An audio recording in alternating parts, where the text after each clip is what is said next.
सत श्री अकाल। तुसीं वेख रहे हो पंजाब मेल USA TV। मैं हाँ संजीव यश खन्ना, तुहाडा सारिਆਂ ਦਾ ਵੈਲਕਮ ਕਰਦੇ ਹਾਂ NRI वर्ड ਦੇ ਵਿੱਚ ਇੱਕ ਨਵਾਂ ਐਪੀਸੋਡ ਤੁਹਾਡੇ ਸਾਰਿਆਂ ਦੇ ਲਈ। ਅੱਜ ਅਸੀਂ ਗੱਲਬਾਤ ਕਰਾਂਗੇ ਪ੍ਰੋਪਰਟੀ ਲਾਜ਼ ਬਾਰੇ, ਜੋ ਭਾਰਤ ਦੇ ਵਿੱਚ ਪ੍ਰੋਪਰਟੀ ਲਾਜ਼ ਨੇ ਤੇ ਜਿਹਦੇ ਬਾਰੇ ਸਾਰੇ NRIs ਨੂੰ ਪਤਾ ਹੋਣਾ ਚਾਹੀਦਾ ਹੈ, ਤਾਂ ਉਹਨਾਂ ਦੀ ਅਸੀਂ ਗੱਲਬਾਤ ਕਰਦੇ ਹਾਂ। ਫੇਮਾ यानी फॉरेन एक्सचेंज मैनेजमेंट एक्ट ਤੇ ਨਾਲ ਹੀ इनकम टैक्स एक्ट, ਇਹ ਦੋਵੇਂ ਐਕਟ ਲਾਗੂ ਹੁੰਦੇ ਨੇ ਜਦੋਂ ਅਸੀਂ ਪ੍ਰੋਪਰਟੀ ਦੇ ਵਿੱਚ ਭਾਰਤ ਦੇ ਵਿੱਚ ਡੀਲ ਕਰਦੇ ਹਾਂ। ਤੇ ਬੜੇ ਕੰਪਲਿਕੇਟਿਡ ਨੇ ਔਰ ਇਸ ਦਾ ਬੜਾ ਡੀਪਲੀ ਤੁਹਾਨੂੰ ਗਿਆਨ ਹੋਣਾ ਚਾਹੀਦਾ ਹੈ, ਨੌਲੇਜ ਹੋਣੀ ਚਾਹੀਦੀ ਹੈ, ਕਿਉਂਕਿ ਜੋ ਭਾਰਤ ਦੇ ਵਿੱਚ ਰਹਿਣ ਵਾਲੇ ਰੈਜ਼ੀਡੈਂਟਸ ਨੇ ਉਹਨਾਂ ਵਾਸਤੇ ਇਹ ਲਾਜ਼ ਡਿਫਰੈਂਟ ਨੇ, ਤੇ ਜਿਹੜੇ ਭਾਰਤ ਦੇ ਹੀ ਪੈਦਾ ਹੋਏ ਇਨਸਾਨ NRIs ਬਣ ਚੁੱਕੇ ਨੇ, ਬਾਹਰ ਦੇ ਮੁਲਕਾਂ ਜਾ ਕੇ ਵਸੇ ਨੇ, ਜਦੋਂ ਉਹ ਡੀਲ ਕਰਦੇ ਨੇ ਆਪਣੇ ਭਾਰਤ ਦੇ ਵਿੱਚ ਜਿੱਥੇ ਉਹਨਾਂ ਦਾ ਜਨਮ ਹੋਇਆ ਹੈ, ਤਾਂ ਉਹਨਾਂ ਵਾਸਤੇ ਲਾਜ਼ ਡਿਫਰੈਂਟ ਹੋ ਜਾਂਦੇ ਨੇ। ਸੋ ਉਹਨਾਂ ਨੂੰ ਇਹ ਪੂਰੀ ਜਾਣਕਾਰੀ ਹੋਣੀ ਚਾਹੀਦੀ ਹੈ। ਇਮੂਵੇਬਲ ਪ੍ਰੋਪਰਟੀ ਦੇ ਬਾਰੇ ਜਦੋਂ ਅਸੀਂ ਗੱਲਬਾਤ ਕਰਦੇ ਹਾਂ ਤਾਂ ਬਹੁਤ ਸਾਰੀਆਂ ਪ੍ਰੋਪਰਟੀਜ਼ ਜਿਹੜੀਆਂ ਨੇ ਉਹਨਾਂ ਦੇ ਮਾਲਿਕ ਬਣ ਸਕਦੇ ਨੇ NRIs, ਲੇਕਿਨ ਜੋ ਇਨਹੈਰੀਟੈਂਸ 'ਚ ਮਿਲਦੀ ਹੈ ਉਹਦੇ ਬਾਰੇ ਸਾਨੂੰ ਖਾਸ ਖਿਆਲ ਰੱਖਣਾ ਪਏਗਾ, ਕਿਉਂਕਿ ਉੱਥੇ ਆ ਕੇ ਲਾਜ਼ ਕਾਫੀ ਡਿਫਰੈਂਟ ਹੋ ਜਾਂਦੇ ਨੇ। ਐਗਰੀਕਲਚਰ ਲੈਂਡ, ਫਾਰਮ ਹਾਊਸ, ਇਹ ਤੁਸੀਂ ਪਰਚੇਜ਼ ਨਹੀਂ ਕਰ ਸਕਦੇ, ਇਹ ਇਨਹੈਰਿਟ ਕਰ ਸਕਦੇ ਹੋ, ਬਾਕੀ ਤੁਸੀਂ ਪ੍ਰੋਪਰਟੀਜ਼ ਪਰਚੇਜ਼ ਕਰ ਸਕਦੇ ਹੋ।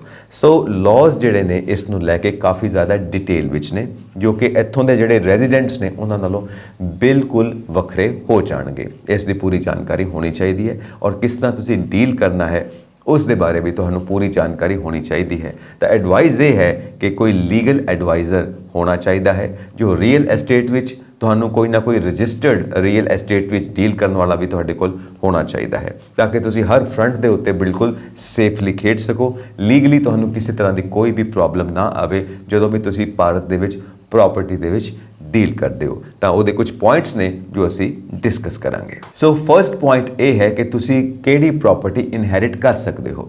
ਤੁਸੀਂ ਐਗਰੀਕਲਚਰ ਲੈਂਡ ਪਰਚੇਜ਼ ਨਹੀਂ ਕਰ ਸਕਦੇ, ਫਾਰਮ ਹਾਊਸ ਪਰਚੇਜ਼ ਨਹੀਂ ਕਰ ਸਕਦੇ, ਪਰ ਇਨਹੈਰਿਟ ਕਰ ਸਕਦੇ ਹੋ। ਅਦਰਵਾਈਜ਼ ਤੁਸੀਂ ਰੈਜ਼ੀਡੈਂਸ਼ੀਅਲ ਪ੍ਰੋਪਰਟੀ, ਕਮਰਸ਼ੀਅਲ ਪ੍ਰੋਪਰਟੀ ਤੁਸੀਂ ਖਰੀਦ ਸਕਦੇ ਹੋ।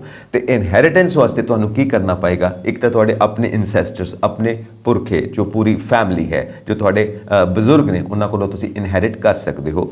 ਨਾਲ ਦੀ ਨਾਲ ਕਿਸੇ ਹੋਰ NRI ਕੋਲੋਂ ਵੀ ਤੁਸੀਂ ਇਨਹੈਰਿਟ ਕਰ ਸਕਦੇ ਹੋ, ਜੋ ਤੁਹਾਡੇ ਰਿਲੇਟਿਵ ਨੇ, ਜੋ ਤੁਹਾਨੂੰ ਦੇਣਾ ਚਾਹੁੰਦੇ ਨੇ। ਸੋ ਤੁਸੀਂ ਕਈ ਤਰੀਕਿਆਂ ਨਾਲ ਪ੍ਰੋਪਰਟੀ ਨੂੰ ਇਨਹੈਰਿਟ ਕਰ ਸਕਦੇ ਹੋ, ਪਰ ਸ਼ਰਤ ਇਹ ਹੈ ਕਿ ਜੋ ਤੁਹਾਨੂੰ ਇਹ ਪ੍ਰੋਪਰਟੀ ਦੇ ਰਹੇ ਨੇ ਉਹਨਾਂ ਨੇ ਰਿਜ਼ਰਵ ਬੈਂਕ ਆਫ ਇੰਡੀਆ ਤੋਂ ਪਰਮਿਸ਼ਨ ਲਿੱਤੀ ਹੋਵੇ, ਤੇ ਜਿਸ ਵਕਤ ਉਹਨਾਂ ਨੇ ਇਹ ਪ੍ਰੋਪਰਟੀ ਖਰੀਦੀ ਸੀ, ਉਸ 'ਤੇ ਮਲਕੀਅਤ ਹਾਸਿਲ ਕੀਤੀ ਸੀ, ਜਾਂ ਬਜ਼ੁਰਗਾਂ ਤੋਂ ਚੱਲੀ ਆ ਰਹੀ ਹੈ ਉਹਨਾਂ ਦੇ ਕੋਲ, ਤੇ ਇਸ ਵਕਤ ਤੁਹਾਨੂੰ ਦੇਣਾ ਚਾਹੁੰਦੇ ਨੇ, ਤਾਂ ਉਹਨਾਂ ਨੇ ਉਸ ਵਕਤ ਦੇ ਜਿਹੜੇ ਰੂਲਸ ਨੇ, ਲਾਜ਼ ਨੇ, ਉਹਨਾਂ ਦੇ ਮੁਤਾਬਿਕ ਹੀ ਉਸ ਪ੍ਰੋਪਰਟੀ ਦੀ ਓਨਰਸ਼ਿਪ ਹਾਸਿਲ ਕੀਤੀ ਹੋਵੇ। ਤਾਂ ਹਮੇਸ਼ਾ ਯਾਦ ਰੱਖਣਾ ਹੈ ਕਿ ਓਨਰਸ਼ਿਪ ਅਕੋਰਡਿੰਗ ਟੂ ਰੂਲਸ ਹੋਣੀ ਚਾਹੀਦੀ ਹੈ, ਤਾਂ ਹੀ ਤੁਸੀਂ ਪ੍ਰੋਪਰਲੀ ਉਹਨੂੰ ਇਨਹੈਰਿਟ ਕਰ ਸਕਦੇ ਹੋ। ਤੇ RBI ਦੀ ਪਰਮਿਸ਼ਨ ਤੋਂ ਬਿਨਾਂ, ਯਾਨੀ reserve bank of India the permission ਤੋਂ ਬਿਨਾਂ ਤੁਸੀਂ ਉਸ ਪ੍ਰੋਪਰਟੀ ਨੂੰ ਇਨਹੈਰਿਟ ਨਹੀਂ ਕਰ ਸਕਦੇ। ਸੋ ਕੋਈ ਦਿੱਕਤ ਨਹੀਂ ਹੈ, ਕੋਈ ਮੁਸ਼ਕਿਲ ਨਹੀਂ ਹੈ, ਰੂਲਸ ਬਾਰੇ ਪੂਰੀ ਜਾਣਕਾਰੀ ਹੋਣੀ ਚਾਹੀਦੀ ਹੈ ਕਿ ਕਿੱਥੇ ਤੁਸੀਂ ਇਨਹੈਰਿਟ ਕਰ ਸਕਦੇ ਹੋ। ਤੁਸੀਂ ਆਪਣੇ ਕਿਸੇ ਵੀ ਰਿਲੇਟਿਵ ਕੋਲੋਂ ਕਿਤੋਂ ਵੀ ਇਨਹੈਰਿਟ ਕਰ ਸਕਦੇ ਹੋ। ਤੁਹਾਡੇ ਯਾਰ ਮਿੱਤਰ ਵੀ ਅਗਰ ਉਹਨਾਂ ਦੇ ਬਜ਼ੁਰਗੇ ਪੁਰਖੇ ਤੁਹਾਨੂੰ ਕੁਝ ਦੇਣਾ ਚਾਹੁੰਦੇ ਨੇ ਤਾਂ ਉਹਦੇ 'ਚ ਕੋਈ ਹਾਰਮ ਨਹੀਂ ਹੈ, ਤੁਹਾਨੂੰ ਦੇ ਸਕਦੇ ਨੇ। ਪਰ ਗੱਲ ਉੱਥੇ ਹੀ ਹੁੰਦੀ ਹੈ ਕਿ RBI ਇਹਦੇ ਬਾਰੇ ਕੀ ਕਹਿੰਦਾ ਹੈ, ਗਵਰਨਮੈਂਟ ਆਫ ਇੰਡੀਆ ਇਹਦੇ ਬਾਰੇ ਕੀ ਕਹਿੰਦੀ ਹੈ। ਜਦੋਂ ਤੁਸੀਂ ਰਿਜ਼ਰਵ ਬੈਂਕ ਆਫ ਇੰਡੀਆ ਕੋਲੋਂ, ਗਵਰਨਮੈਂਟ ਆਫ ਇੰਡੀਆ ਕੋਲੋਂ ਜੋ ਰਿਕੁਆਇਰਡ ਪਰਮਿਸ਼ਨ ਹੈ, ਜੋ ਨੀਡਫੁਲ ਹੈ, ਉਹ ਤੁਸੀਂ ਪੂਰੀ ਕਰਦੇ ਹੋ, ਤਾਂ ਉਸ ਤੋਂ ਬਾਅਦ ਕੋਈ ਦਿੱਕਤ ਨਹੀਂ ਆਉਂਦੀ ਹੈ। ਪਰ ਇਸ ਦੇ ਬਾਰੇ ਤੁਹਾਨੂੰ ਸਾਵਧਾਨੀ ਵਰਤਣੀ ਪਏਗੀ, ਕਿਉਂਕਿ ਲਾਜ਼ ਬਹੁਤ ਜ਼ਿਆਦਾ ਕੰਪਲਿਕੇਟਿਡ ਨੇ, ਬਹੁਤ ਡੀਪ ਨੇ, ਕੰਪਲੈਕਸ ਹੈ ਇਹ ਸਾਰਾ ਸਟਰਕਚਰ ਜਿਹੜਾ ਹੈ ਫਾਈਨੈਂਸ਼ੀਅਲ ਮੈਟਰਸ ਨੂੰ ਲੈ ਕੇ। ਇਸ ਕਰਕੇ ਬੀ ਕੌਸ਼ੀਅਸ।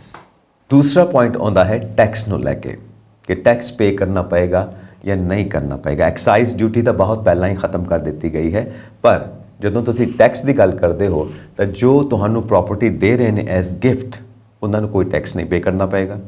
ਜੋ ਪ੍ਰੋਪਰਟੀ ਇਨਹੈਰਿਟ ਕਰ ਰਿਹਾ ਹੈ ਬੰਦਾ, ਜਾਂ ਤੁਸੀਂ ਇਨਹੈਰਿਟ ਕਰ ਰਹੇ ਹੋ, ਤੁਹਾਨੂੰ ਵੀ ਕੋਈ ਟੈਕਸ ਪੇ ਨਹੀਂ ਕਰਨਾ ਪਏਗਾ। ਹੁਣ ਇੱਥੇ ਆ ਕੇ ਇੱਕ ਪੁਆਇੰਟ ਬਣਦਾ ਹੈ ਕਿ ਟੈਕਸ ਤੇ ਕੋਈ ਨਹੀਂ ਪੇ ਕਰਨਾ, ਐਕਸਾਈਜ਼ ਡਿਊਟੀ ਪਹਿਲਾਂ ਵੀ ਖਤਮ ਹੋ ਚੁੱਕੀ ਹੈ। ਤਾਂ ਇੱਥੇ ਆ ਕੇ ਪੁਆਇੰਟ ਕੀ ਬਣਦਾ ਹੈ ਕਿ ਉਸ ਪ੍ਰੋਪਰਟੀ ਦੀ ਕੀਮਤ ਕਿੰਨੀ ਹੈ।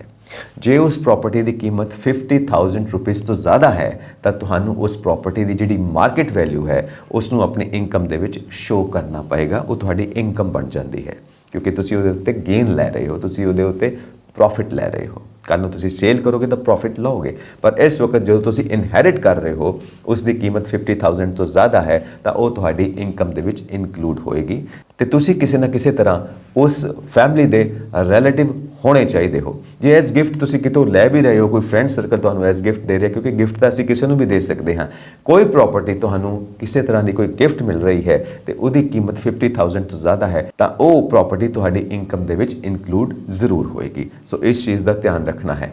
ਹਮੇਸ਼ਾ ਇੱਕ ਲੀਗਲ ਐਡਵਾਈਜ਼ਰ ਤੁਹਾਡੇ ਕੋਲ ਹੋਣਾ ਚਾਹੀਦਾ ਹੈ, ਇੱਕ ਫਾਈਨੈਂਸ਼ੀਅਲ ਐਕਸਪਰਟ ਤੁਹਾਡੇ ਕੋਲ ਹੋਣਾ ਚਾਹੀਦਾ ਹੈ ਤਾਂ ਕਿ ਕਿਸੇ ਤਰ੍ਹਾਂ ਦੀ ਵੀ ਕੋਈ ਗਲਤੀ ਨਾ ਹੋਵੇ, ਕਿਸੇ ਤਰ੍ਹਾਂ ਦੇ ਕੇਸ ਵਿੱਚ ਤੁਸੀਂ ਫਸ ਨਾ ਜਾਓ ਤੇ ਬਾਅਦ ਵਿੱਚ ਦਿੱਕਤਾਂ ਪੇਸ਼ ਆਉਣ, ਕਿਉਂਕਿ ਤੁਸੀਂ ਫੋਰਨ ਲੈਂਡ ਤੇ ਲੈਂਦੇ ਹੋ, ਤੁਹਾਨੂੰ ਇੰਡੀਆ ਬਾਰੇ ਇੰਨਾ ਨਹੀਂ ਪਤਾ।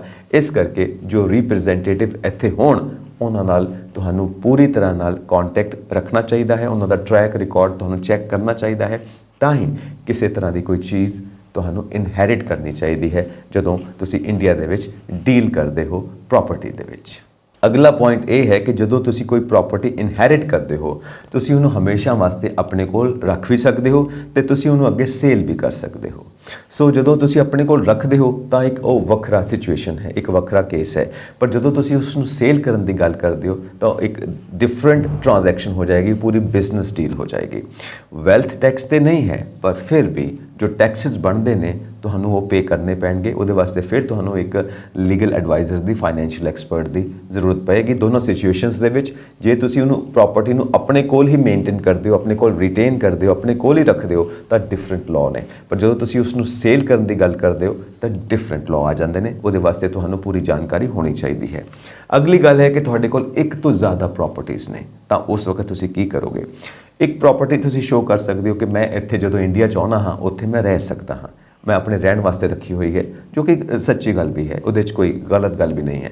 ਤਾਂ ਬਾਕੀ ਪ੍ਰੋਪਰਟੀਜ਼ ਕਾਹਦੇ ਵਾਸਤੇ ਨੇ? ਫਿਰ ਬਾਕੀ ਪ੍ਰੋਪਰਟੀਜ਼ ਆਪਣੇ ਵਾਸਤੇ ਤੁਸੀਂ ਨਹੀਂ ਕਹਿ ਸਕਦੇ, ਉਹ ਜ਼ਰੂਰੀ ਤੌਰ ਤੇ ਰੈਂਟ ਦੇ ਉੱਤੇ ਸ਼ੋਅ ਹੋ ਸਕਦੀਆਂ ਨੇ। ਕਿਉਂ? ਗਵਰਨਮੈਂਟ ਉਸ ਚੀਜ਼ ਦੀ ਡਿਮਾਂਡ ਕਰਦੀ ਹੈ ਕਿ ਇਸ ਵਕਤ ਉਹਨਾਂ ਪ੍ਰੋਪਰਟੀਜ਼ ਦੇ ਉੱਤੇ ਰੈਂਟ ਕੀ ਹੈ ਜੋ ਮਾਰਕੀਟ ਵਿੱਚ ਚੱਲ ਰਿਹਾ ਹੈ, ਤਾਂ ਉਸ ਚੀਜ਼ ਨੂੰ ਕੰਸੀਡਰ ਕੀਤਾ ਜਾਏਗਾ। ਇੱਕ ਤਰ੍ਹਾਂ ਨਾਲ ਉਹ ਤੁਹਾਡੀ ਇਨਕਮ ਵੀ ਸਮਝੀ ਜਾ ਸਕਦੀ ਹੈ। ਤਾਂ ਇਹਦੇ ਵਾਸਤੇ ਵੀ ਪ੍ਰੋਪਰ ਲਾਜ਼ ਦਾ ਤੁਹਾਨੂੰ ਪਤਾ ਹੋਣਾ ਚਾਹੀਦਾ ਹੈ ਤਾਂ ਕਿ ਤੁਸੀਂ ਇਨਕਮ ਟੈਕਸ ਰਿਟਰਨ ਭਰ ਸਕੋ ਇੰਡੀਆ ਦੇ ਵਿੱਚ ਜਿਹੜੀਆਂ ਤੁਹਾਡੀਆਂ ਪ੍ਰੋਪਰਟੀਜ਼ ਨੇ ਉਹਨਾਂ ਨੂੰ ਲੈ ਕੇ, ਜਿੱਥੇ ਸਾਰਾ ਕੁਝ ਕੰਸੀਡਰ ਹੁੰਦਾ ਹੈ ਕਿ ਤੁਹਾਡੇ ਕੋਲ ਇੱਕ ਤੋਂ ਜ਼ਿਆਦਾ ਪ੍ਰੋਪਰਟੀਜ਼ ਨੇ। ਸੋ ਉਹ ਪ੍ਰੋਪਰਟੀਜ਼ ਕਿਸ ਹਾਲਤ ਵਿੱਚ ਨੇ, ਉਹਨਾਂ ਦਾ ਕੀ ਯੂਜ਼ ਹੋ ਰਿਹਾ ਹੈ, ਕੋਈ ਕਮਰਸ਼ੀਅਲ ਯੂਜ਼ ਹੋ ਰਿਹਾ ਹੈ ਕਿ ਤੁਸੀਂ ਉਹ ਰੈਜ਼ੀਡੈਂਸ ਵਾਸਤੇ ਰੱਖੀਆਂ ਹੋਈਆਂ ਨੇ ਜਾਂ ਕਿਸੇ ਮਿੱਤਰ ਨੂੰ ਰੈਜ਼ੀਡੈਂਸ ਵਾਸਤੇ ਦਿੱਤੀਆਂ ਹੋਈਆਂ ਨੇ, ਔਨ ਰੈਂਟ ਦਿੱਤੀਆਂ ਹੋਈਆਂ ਨੇ। ਇਹ ਸਾਰੀ ਚੀਜ਼ ਤੁਹਾਨੂੰ ਕਲੀਅਰ ਕਰਨੀ ਪਏਗੀ ਗਵਰਨਮੈਂਟ ਨੂੰ ਕਿ ਕਿੰਨੀਆਂ ਪ੍ਰੋਪਰਟੀਜ਼ ਤੁਹਾਡੇ ਕੋਲ ਹੈਗੀਆਂ ਨੇ ਭਾਰਤ ਦੇ ਵਿੱਚ ਤੇ ਕਿਸ ਕਿਸ ਰੂਪ ਦੇ ਵਿੱਚ ਨੇ, ਕਿਹੜੀ ਤੁਸੀਂ ਪਰਚੇਸ ਕੀਤੀ ਹੈ, ਕਿਹੜੀ ਤੁਸੀਂ ਇਨਹੈਰਿਟ ਕੀਤੀ ਹੈ, ਕਿੱਥੇ ਤੁਸੀਂ ਆ ਕੇ ਰਹਿੰਦੇ ਹੋ, ਬਾਕੀ ਪ੍ਰੋਪਰਟੀਜ਼ ਦਾ ਤੁਸੀਂ ਕੀ ਹਾਲ ਰੱਖਿਆ ਹੋਇਆ ਹੈ, ਕੀ ਸਟੇਟਸ ਹੈ ਉਹਨਾਂ ਦਾ, ਹਰ ਚੀਜ਼ ਕਲੀਅਰ ਕਰਨੀ ਪਏਗੀ। ਜਿੱਥੇ ਜਾ ਕੇ ਤੁਹਾਡੇ ਉੱਤੇ ਇਨਕਮ ਟੈਕਸ ਲਾਗੂ ਹੁੰਦਾ ਹੈ ਬੇਸਿਕ ਲਿਮਿਟ ਤੋਂ ਬਾਅਦ, ਉੱਥੇ ਤੁਹਾਨੂੰ ਇਨਕਮ ਟੈਕਸ ਵੀ ਪੇ ਕਰਨਾ ਪਏਗਾ। ਸੋ ਵਨ ਪ੍ਰੋਪਰਟੀ ਔਰ ਮੋਰ ਦੈਨ ਵਨ ਪ੍ਰੋਪਰਟੀਜ਼, ਇਹ ਸਾਰੀਆਂ ਚੀਜ਼ਾਂ ਤੁਹਾਨੂੰ ਕੰਸੀਡਰ ਕਰਨੀਆਂ ਪੈਣਗੀਆਂ। ਇਹਦੇ ਵਾਸਤੇ ਤੁਹਾਨੂੰ ਬਿਲਕੁਲ ਲੀਗਲ ਸਹਾਇਤਾ ਚਾਹੀਦੀ ਹੈ ਜੋ ਤੁਹਾਨੂੰ ਪ੍ਰੋਪਰ ਗਾਈਡ ਕਰ ਸਕਣ, ਕਿਉਂਕਿ ਉਸ ਤੋਂ ਬਿਨਾਂ ਤੁਸੀਂ ਆਪਣੇ ਆਪ ਇਹਨਾਂ ਚੀਜ਼ਾਂ ਦੀ ਡੈਪਥ ਨੂੰ ਨਹੀਂ ਸਮਝ ਸਕਦੇ ਤਾਂ ਕਿਤੇ ਵੀ ਜਾ ਕੇ ਕੰਪਲਿਕੇਸ਼ਨਸ ਖੜੀਆਂ ਹੋ ਸਕਦੀਆਂ ਨੇ, ਕਿਉਂਕਿ ਸਿਸਟਮ ਕੰਪਲੈਕਸ ਹੈ। ਅਗਲਾ ਪੁਆਇੰਟ ਇਹ ਹੈ ਕਿ ਇੱਕ NRI ਪ੍ਰੋਪਰਟੀ ਨੂੰ ਵੇਚ ਵੀ ਸਕਦਾ ਹੈ, ਕਿਸੇ ਨੂੰ ਗਿਫਟ ਵੀ ਕਰ ਸਕਦਾ ਹੈ। ਜਦੋਂ ਵੇਚਣ ਦੀ ਗੱਲ ਆਏਗੀ ਉਦੋਂ ਡਿਫਰੈਂਟ ਲਾਜ਼ ਹੋਣਗੇ, ਜਦੋਂ ਗਿਫਟ ਕਰਨ ਦੀ ਗੱਲ ਆਏਗੀ ਉਦੋਂ ਵੱਖਰੇ ਲਾਜ਼ ਹੋਣਗੇ। ਤੁਸੀਂ ਆਪਣੀ ਪ੍ਰੋਪਰਟੀ ਨੂੰ ਗਿਫਟ ਕਰ ਸਕਦੇ ਹੋ, ਆਪਣੇ ਕਿਸੇ ਰਿਲੇਟਿਵ ਨੂੰ ਗਿਫਟ ਕਰ ਸਕਦੇ ਹੋ। ਸ਼ਰਤ ਇਹ ਹੈ ਕਿ ਉਹ ਰਿਲੇਟਿਵ ਭਾਰਤ ਦੇ ਵਿੱਚ ਪੈਦਾ ਹੋਇਆ ਹੋਵੇ ਜਾਂ ਤਾਂ ਭਾਰਤ ਵਿੱਚ ਰਹਿੰਦਾ ਹੋਵੇ। ਜੇ ਭਾਰਤ ਤੋਂ ਬਾਹਰ ਵੀ ਜਾ ਕੇ ਕਿਤੇ ਵਸਿਆ ਹੋਇਆ ਹੈ, ਉਹ ਵੀ NRI ਹੈ, ਉਹਨੂੰ ਵੀ ਗਿਫਟ ਕਰ ਸਕਦੇ ਹੋ, ਪਰ ਉਹ ਸਿਟੀਜ਼ਨ ਆਫ ਇੰਡੀਆ ਜ਼ਰੂਰ ਹੋਵੇ ਬਾਏ ਬਰਥ। ਇੰਡੀਆ ਦੇ ਵਿੱਚ ਉਸ ਦਾ ਜਨਮ ਹੋਣਾ ਜ਼ਰੂਰੀ ਹੈ ਤਾਂ ਹੀ ਤੁਸੀਂ ਗਿਫਟ ਕਰ ਸਕਦੇ ਹੋ। ਤਾਂ ਜੇ ਤੁਸੀਂ ਗਿਫਟ ਕਰਦੇ ਹੋ ਕਿਸੇ ਐਸੇ ਇਨਸਾਨ ਨੂੰ ਜੋ ਤੁਹਾਡਾ ਰਿਸ਼ਤੇਦਾਰ ਨਹੀਂ ਹੈ, ਐਜ਼ ਅ ਫਰੈਂਡ ਜਾਂ ਕਿਸੇ ਹੋਰ ਕਾਰਨ ਕਰਕੇ ਤੁਸੀਂ ਗਿਫਟ ਕਰਦੇ ਹੋ, ਤਾਂ ਜੋ ਰਿਸਿਪੀਐਂਟ ਹੈ, ਜਿਸ ਨੂੰ ਤੁਸੀਂ ਗਿਫਟ ਕਰ ਰਹੇ ਹੋ, ਜੋ ਗਿਫਟ ਲੈ ਰਿਹਾ ਹੈ, ਉਹਨੂੰ ਉਸ ਦੇ ਉੱਤੇ ਟੈਕਸ ਦੇਣਾ ਪਏਗਾ ਜੋ ਉਸ ਵਕਤ ਮਾਰਕੀਟ ਦੀ ਵੈਲਿਊ ਹੈ ਉਸ ਪ੍ਰੋਪਰਟੀ ਦੀ, ਕਿਉਂਕਿ ਇਹ ਲਾਅ ਹੈ, ਇਹ ਰਿਸਟ੍ਰਿਕਸ਼ਨਸ ਨੇ, ਇਹ ਨਿਯਮ ਹੈ ਜੋ RBI the, reserve bank of India the permission ਨਾਲ ਹੀ ਤੁਸੀਂ ਕਰ ਸਕਦੇ ਹੋ।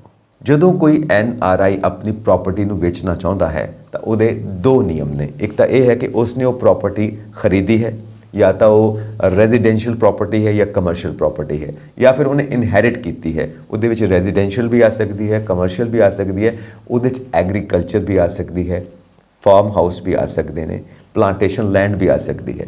ਪਰ ਇਹ farm house, agriculture land, plantation land ਤੁਸੀਂ ਇਨਹੈਰਿਟ ਕਰ ਸਕਦੇ ਹੋ, ਪਰਚੇਜ਼ ਨਹੀਂ ਕਰ ਸਕਦੇ ਹੋ।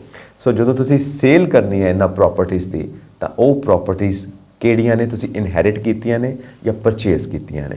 ਸੈਕਿੰਡ, ਤੁਸੀਂ ਕਿਹਨਾਂ ਨੂੰ ਵੇਚ ਸਕਦੇ ਹੋ? ਸਿਰਫ NRIs ਨੂੰ ਹੀ ਵੇਚ ਸਕਦੇ ਹੋ, ਉਹ ਵੀ ਉਹ ਜੋ ਭਾਰਤ ਵਿੱਚ ਪੈਦਾ ਹੋ ਕੇ ਕਿਸੇ ਹੋਰ ਦੇਸ਼ ਵਿੱਚ ਜਾ ਕੇ ਵਸੇ ਨੇ, ਜਾਂ ਫਿਰ ਭਾਰਤ ਦੇ ਵਿੱਚ ਰਹਿਣ ਵਾਲੇ ਹੀ ਕਿਸੇ ਰੈਜ਼ੀਡੈਂਟ ਆਫ ਇੰਡੀਆ ਨੂੰ ਵੇਚ ਸਕਦੇ ਹੋ। ਤੇ ਉਹਦੇ ਵਾਸਤੇ ਤੁਹਾਨੂੰ ਪਰਮਿਸ਼ਨ ਲੈਣੀ ਪਏਗੀ ਰਿਜ਼ਰਵ ਬੈਂਕ ਆਫ ਇੰਡੀਆ ਤੋਂ, ਗਵਰਨਮੈਂਟ ਆਫ ਇੰਡੀਆ ਤੋਂ। ਜੋ ਤੁਸੀਂ ਡੀਲ ਕਰਨਾ ਹੈ ਤਾਂ ਹੀ ਤੁਸੀਂ ਲਾਜ਼ ਦੇ ਮੁਤਾਬਿਕ ਆਪਣੀ ਪ੍ਰਾਪਰਟੀ ਨੂੰ ਸੇਲ ਕਰ ਸਕਦੇ ਹੋ।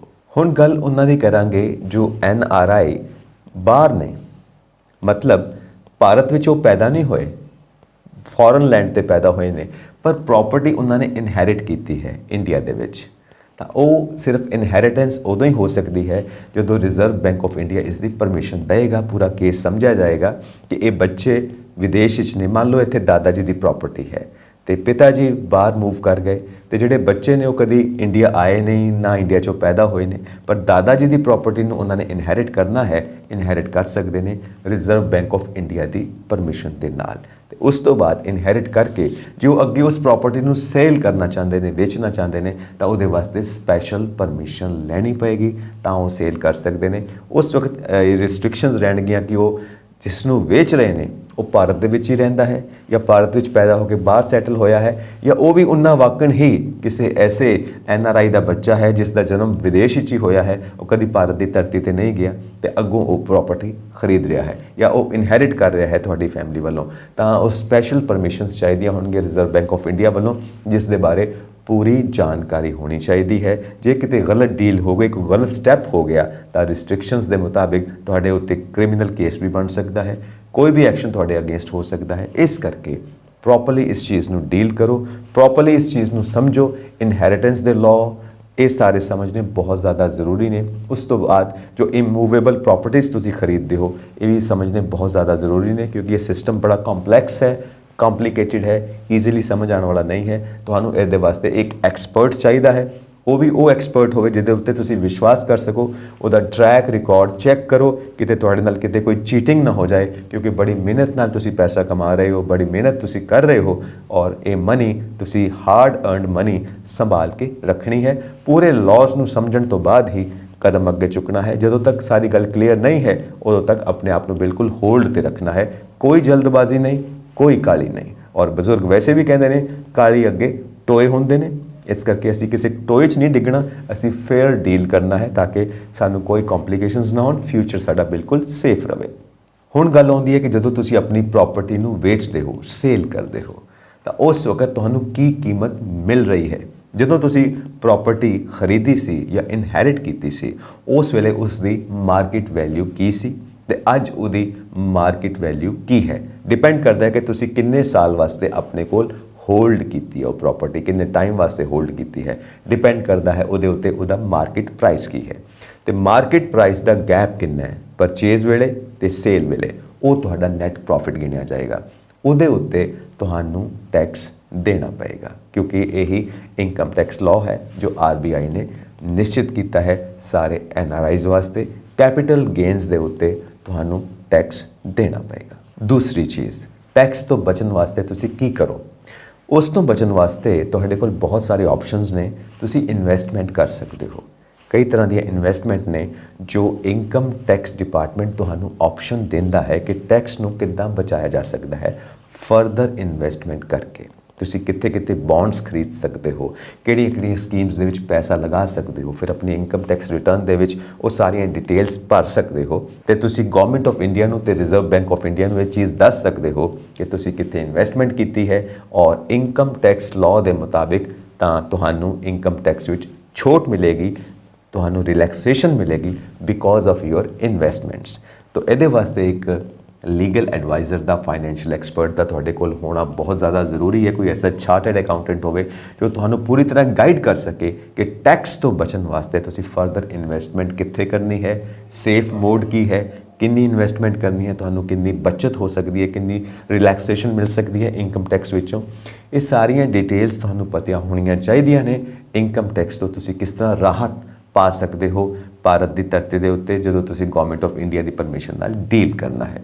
ਸੋ ਬਹੁਤ ਜ਼ਿਆਦਾ ਜ਼ਰੂਰੀ ਹੈ ਕਿ ਤੁਸੀਂ ਟੈਕਸ ਦੇ ਸਾਰੇ ਲਾਜ਼ ਦੇ ਬਾਰੇ ਚੰਗੀ ਤਰ੍ਹਾਂ ਇਨਕੁਆਇਰ ਕਰੋ ਆਪਣੇ ਐਕਸਪਰਟਸ ਕੋਲੋਂ, ਔਰ ਉਸ ਤੋਂ ਬਾਅਦ ਇਨਵੈਸਟਮੈਂਟ ਕਰਕੇ ਇਹ ਫੇਅਰ ਡੀਲ ਤੁਸੀਂ ਕਰ ਸਕਦੇ ਹੋ ਤੇ ਇਨਕਮ ਟੈਕਸ ਤੋਂ ਤੁਹਾਨੂੰ ਰਿਲੈਕਸੇਸ਼ਨ ਮਿਲ ਸਕਦੀ ਹੈ ਔਰ ਤੁਹਾਨੂੰ ਆਪਣੀ ਪ੍ਰਾਪਰਟੀ ਦਾ ਅੱਛਾ ਪ੍ਰਾਈਸ ਵੀ ਮਿਲ ਸਕਦਾ ਹੈ, ਵਧੀਆ ਪ੍ਰਾਈਸ ਵੀ ਮਿਲ ਸਕਦਾ ਹੈ। ਮਤਲਬ ਤੁਹਾਡੇ ਵਾਸਤੇ ਫਾਇਦੇ ਦਾ ਸੌਦਾ ਸਾਬਿਤ ਹੋ ਸਕਦਾ ਹੈ।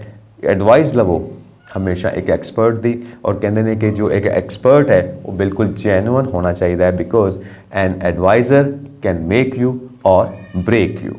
ਇੱਕ ਪੁਆਇੰਟ ਇਹ ਵੀ ਹੈ ਕਿ ਤੁਸੀਂ ਜੋ ਪ੍ਰਾਪਰਟੀ ਵੇਚੀ ਹੈ ਉਹਦੇ ਵਿੱਚ ਜੋ ਤੁਹਾਨੂੰ ਪ੍ਰੋਫਿਟ ਹੋਇਆ ਹੈ, ਤੁਸੀਂ ਆਪਣੇ ਕੰਟਰੀ ਜਿੱਥੇ ਤੁਸੀਂ ਰਹਿ ਰਹੇ ਹੋ, ਜਿੱਥੇ ਤੁਸੀਂ NRI ਹੋ, ਉੱਥੇ ਤੁਸੀਂ ਉਸ ਪੈਸੇ ਨੂੰ ਲਿਆ ਸਕਦੇ ਹੋ, ਪਰ RBI ਦੀ ਪਰਮਿਸ਼ਨ ਤੇ ਨਾਲ, ਕਿਉਂਕਿ ਤੁਹਾਨੂੰ ਇਹਦੇ ਵਿੱਚ ਵੀ ਕਈ ਤਰ੍ਹਾਂ ਦੇ ਕੰਪਲਿਕੇਸ਼ਨਸ ਆ ਸਕਦੀਆਂ ਨੇ। ਕਈ ਲਾਜ਼ ਨੇ ਜਿਨ੍ਹਾਂ ਨੂੰ ਤੁਸੀਂ ਡੀਲ ਕਰੋਗੇ। ਤੁਸੀਂ ਭਾਰਤ ਤੋਂ ਪੈਸਾ ਆਪਣੀ ਕੰਟਰੀ ਦੇ ਵਿੱਚ ਜਿੱਥੇ ਤੁਸੀਂ ਰਹਿ ਰਹੇ ਹੋ ਉੱਥੇ ਲਿਆ ਸਕਦੇ ਹੋ, ਪਰ ਉਹਦੇ ਵਾਸਤੇ ਸਪੈਸ਼ਲ ਪਰਮਿਸ਼ਨ ਚਾਹੀਦੀ ਹੋਏਗੀ, ਜੋ ਟੈਕਸਿਸ ਨੇ ਉਹ ਦੇਣੇ ਪੈਣਗੇ। ਸਾਰਾ ਕੁਝ ਜਾਣਨ ਤੋਂ ਬਾਅਦ ਹੀ ਤੁਸੀਂ ਉਹ ਮਨੀ ਟ੍ਰਾਂਸਫਰ ਕਰ ਸਕਦੇ ਹੋ, ਕਿਹੜੇ ਬੈਂਕਸ ਦੇ ਜ਼ਰੀਏ ਕਰ ਸਕਦੇ ਹੋ, ਕਿਹੜਾ ਮੋਡ ਆਫ ਟ੍ਰਾਂਜੈਕਸ਼ਨ ਹੋਏਗਾ, ਹਰ ਚੀਜ਼ ਦਾ ਪਤਾ ਕਰੋ। ਸੋ ਇਨ ਨਟਸ਼ੈਲ ਜੋ ਅਸੀਂ ਸਾਰੇ ਪੁਆਇੰਟਸ ਡਿਸਕਸ ਕੀਤੇ ਨੇ ਉਹਦੇ ਵਿੱਚ ਇਹ ਬਹੁਤ ਜ਼ਿਆਦਾ ਜ਼ਰੂਰੀ ਹੈ ਕਿ ਫਾਈਨੈਂਸ਼ੀਅਲ ਮੈਟਰਸ ਨੇ, ਤੁਹਾਨੂੰ ਇਹਦੇ ਬਾਰੇ ਪੂਰੀ ਜਾਣਕਾਰੀ ਨਹੀਂ ਹੁੰਦੀ, ਭਾਵੇਂ ਤੁਸੀਂ ਕਿੰਨੇ ਵੀ ਐਕਸਪਰਟ ਕਿਉਂ ਨਾ ਹੋ ਜਾਓ, ਕਿੰਨਾ ਵੀ ਤੁਸੀਂ ਨੌਲੇਜ ਹਾਸਿਲ ਕਿਉਂ ਨਾ ਕਰ ਲਵੋ, ਪਰ ਜੋ ਜਾਣਕਾਰੀ ਇੱਕ ਐਕਸਪਰਟ ਕੋਲ ਹੈ, ਜੋ ਉਸ ਦੇ ਵਿੱਚ ਡੀਲ ਕਰਦਾ ਹੈ, ਜੋ ਲੀਗਲ ਮਾਈਂਡ ਹੈ, ਫਾਈਨੈਂਸ਼ੀਅਲ ਐਕਸਪਰਟ ਹੈ, ਚਾਰਟਰਡ ਅਕਾਊਂਟੈਂਟ ਹੈ, ਜੋ ਲਾਇਰ ਹੈ, ਜੋ ਇਸ ਚੀਜ਼ ਨੂੰ ਪੂਰੀ ਤਰ੍ਹਾਂ ਡੀਲ ਕਰਦਾ ਹੈ, ਉਸ ਦੇ ਕੰਟੈਕਟ ਵਿੱਚ ਆਣਾ ਬਹੁਤ ਜ਼ਿਆਦਾ ਜ਼ਰੂਰੀ ਹੈ ਔਰ ਉਸ ਦਾ ਟਰੈਕ ਰਿਕਾਰਡ ਚੈੱਕ ਕਰਨਾ ਬਹੁਤ ਜ਼ਿਆਦਾ ਜ਼ਰੂਰੀ ਹੈ। He or she should be a genuine person, ਕਿਉਂਕਿ ਤੁਹਾਡੀ ਹਾਰਡ ਅਰਨਡ ਮਨੀ ਹੈ। ਭਾਵੇਂ ਤੁਸੀਂ ਇਨਹੈਰਿਟ ਕਰ ਰਹੇ ਹੋ ਤਾਂ ਤੁਹਾਡੇ ਬਜ਼ੁਰਗਾਂ ਦੀ, ਐਨਸੈਸਟਰਸ ਦੀ ਉਹ ਹਾਰਡ ਅਰਨਡ ਮਨੀ ਹੈ। ਸੋ ਪੂਰੀ ਲਾਈਫ ਦੀ ਕਮਾਈ ਹੈ ਜਿਸ ਨੂੰ ਤੁਸੀਂ ਇਨਵੈਸਟ ਕਰਨਾ ਹੈ, ਪੂਰੀ ਲਾਈਫ ਦੀ ਕਮਾਈ ਹੈ ਜਿਸ ਦੇ ਨਾਲ ਤੁਸੀਂ ਬਿਜ਼ਨਸ ਡੀਲ ਕਰਨੀ ਹੈ। ਸੋ ਕਿਹੜਾ ਬੈਂਕ ਤੁਹਾਡੇ ਵਾਸਤੇ ਸਹੀ ਰਹੇਗਾ, ਮੋਡ ਆਫ ਟ੍ਰਾਂਜੈਕਸ਼ਨ ਕਿਹੜੀ ਸਹੀ ਰਹੇਗੀ, ਕਿਸ ਤਰ੍ਹਾਂ ਤੁਸੀਂ ਕਿਹੜੇ ਲਾਅ ਨੂੰ ਫੋਲੋ ਕਰਦੇ ਹੋਏ ਉਹਨਾਂ ਸਾਰੇ ਨਿਯਮਾਂ ਦੇ ਮੁਤਾਬਿਕ, ਉਹਨਾਂ ਸਾਰੇ ਰੂਲਸ ਦੇ ਮੁਤਾਬਿਕ ਤੁਸੀਂ